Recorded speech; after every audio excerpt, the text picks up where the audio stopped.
ప్రణాళిక నమూనాలను సరళత్వం ఆధారముగా రెండు రకాలుగా వర్గీకరించినారు. ఒకటి నిరంతర ప్రణాళిక అని, రెండవది స్థిర ప్రణాళిక అని. నిరంతర ప్రణాళిక నమూనాని రోలింగ్ ప్లాన్ మోడల్ అంటారండి. దీన్ని స్వీడన్కు చెందినటువంటి గున్నార్ మిర్డాల్ అనే ఆర్థికవేత్త ఈ నమూనాని రచించినారు. మరి ఇది కూడా ఒక పంచవర్ష ప్రణాళికే అని అంటారు. నిరంతర ప్రణాళిక నమూనా అంటే రోలింగ్ ప్లాన్ మోడల్ అంటారు. ఏమిటంటే ఒక 5 సంవత్సరాల కాలానికి ప్రణాళికను రచిస్తారండి. మొదట 5 సంవత్సరాల కాలానికి లక్ష్యాలు నిర్ణయిస్తారు.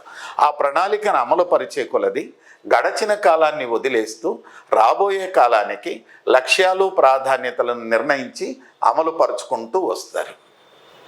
ఈ నమూనా ఆధారముగా 1978-83 మధ్య కాలానికి జనతా ప్రభుత్వము నిరంతర ప్రణాళిక నమూనాతో ప్రణాళికను రచించమని లగ్డావాలాని ఆదేశించినారు.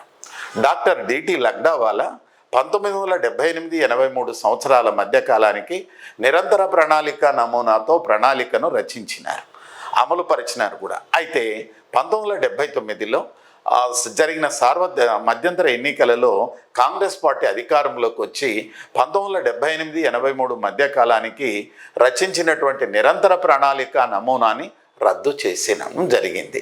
మరి నిరంతర ప్రణాళికలో చూడండి, ఉదాహరణకి 1978-83 ఉంది. 1978-83లో 5 వార్షిక ప్రణాళికలు ఉన్నాయి.